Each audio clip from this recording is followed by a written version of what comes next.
Hi guys, so on the 26th of April at almost midnight, the government announced another round of ABSD hike. So here are my quick thoughts on this round of cooling measure, and most importantly to answer the million-dollar question, will this finally bring down the property prices?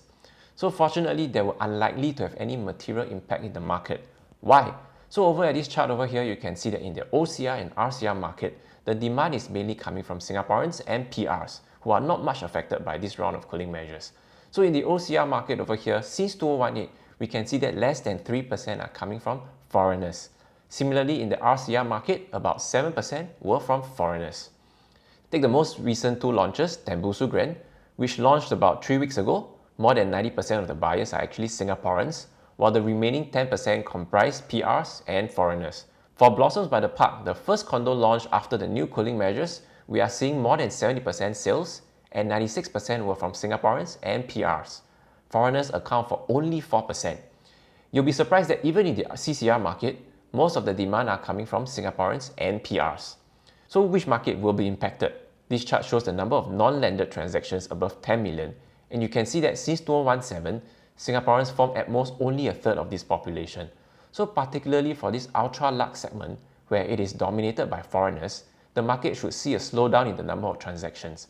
And even for local buyers who are thinking of buying these properties, where the exit strategy would typically be to foreigners, they may then hold back on their purchase. Of course, foreign buyers will take the biggest hit in the ABSD increase from 30% to 60%. So especially condos in the CBD and Orchard areas where the foreign demand is traditionally stronger.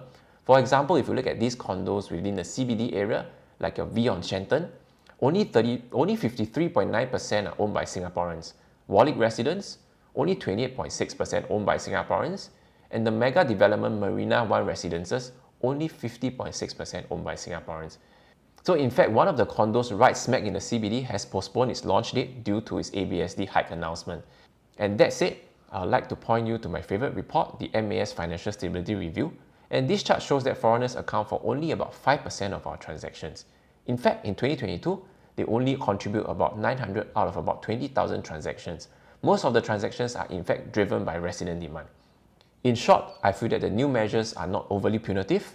If the government had wanted to kill the market, there are definitely more punitive measures like reducing your LTV or TDSR, which in turn would definitely increase the amount of down payment a buyer has to fork out. So a lot of buyers out there would then be priced off the market. In fact, the new measures out there are mainly to protect the interests of Singaporeans and PRs who are buying their first home. Keywords, first home. It is there not to kill demand, but to ensure sustainable growth. So here are just my quick takes on the recent cooling measures.